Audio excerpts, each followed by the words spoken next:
मुफ्ती साहब रहनुमाई फरमा दें। एक इस्लामी बहन है, माशाल्लाह हर साल ये माह रमजान के सारे रोजे रखती हैं।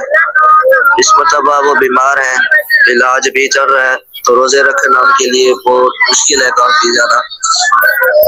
तो अगर वो रोजे ना रखें तो फिर उनको क्या करना पड़ेगा बाद में। जी वालेकुम सलाम रहमतुल्लाहि व बरकातुहू। अगर वो अम्मा जान बहुत ज़्यादा उम्र में चले गई हैं, अब रोज़ा रखना उनके लिए मुहाल हो चुका है, तो वो रोज़े का फिदिया देंगे। फिदिया जो है वो एक फतराने की रकम है, एक रोज़े की।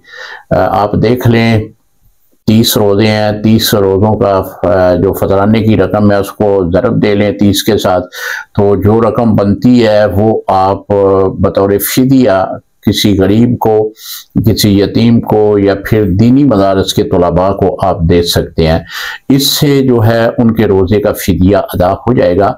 ये इस सूरत में है कि अब उनकी उम्र ज़्यादा हो चुकी है, रोज़ा रखने की वो अहल नहीं रही, तो इस बिना पे वो फिदिया देंगी, तो तब उनका फिदिया अदा हो जाएगा। अस्सलाम वालेकुम रहमतुल्लाहि व बरकातुहू।